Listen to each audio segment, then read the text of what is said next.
Hi friends, నేను మీ సుబ్బారెడ్డి. ఈరోజు మనం సెవెంత్ క్లాస్ సోషల్లో ఉన్న కాకతీయ సామ్రాజ్యంలో మనకి సాహిత్యంలో కొన్ని రచయితలు అయితే ఉన్నారు.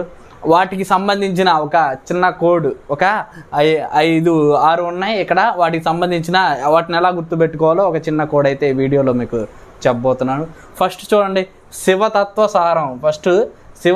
సారం అనే రచనని మల్లికార్జున పండితారాధ్యుడు అనే రచయిత రచించాడు. శివతత్వసారం, ఇక్కడ శివుడు ఉన్నాడు, శివుడికి మరొక పేరు మల్లికార్జునుడు. ఇలా మీరు సింపుల్గా గుర్తుంచుకోవచ్చు. శివతత్వసారం శివుడికి మరొక పేరు మల్లికార్జునుడు. ఓకే, నెక్స్ట్ బసవ పురాణం. ఇక్కడ బసవ పురాణం పాల్కూరికి సోమనాథుడు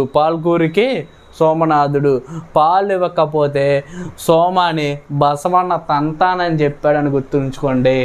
పాలు ఇవ్వకపోతే సోమాని బసవన్న తంతాను అని చెప్పాడు అని గుర్తుంచుకోండి. నెక్స్ట్ కుమార సంభవం నన్నె చోడుడు కుమారుడు నాన్న అని పిలిచాడు. కుమారుడు నాన్న అని పిలిచాడు, నన్నె చోడుడు. సింపుల్గా గుర్తుంచుకోవచ్చు. నెక్స్ట్ ప్రతాపరుద్రీయం విద్యానాథుడు. ఈ విద్యానాథుడు అని ఆయన ప్రతాపరుద్రీయాన్ని సంస్కృతంలో రాశాడు. ఓకే, ఇక్కడ విద్య ఉంటేనే మన ప్రతాపం ఈ రోజుల్లో చూయించుకోవచ్చు. ఎవరికైనా విద్య ఉంటేనే మన ప్రతాపం ఎవరికైనా చూయించుకోవచ్చు, అలా గుర్తుపెట్టుకోవచ్చు. నెక్స్ట్ గీతారత్నావళి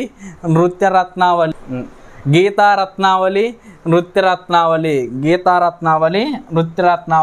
జాయప సేనాని జయ గీత నృత్యం చేశారు.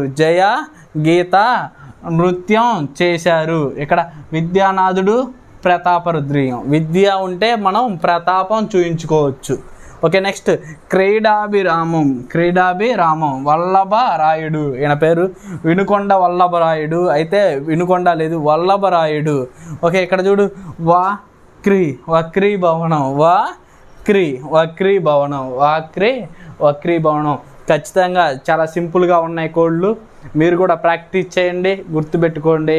ఈ బిట్లు టెట్లో వచ్చినప్పుడు ఖచ్చితంగా కరెక్ట్ ఆన్సర్ చేయండి. Thank you friends, thank you for watching.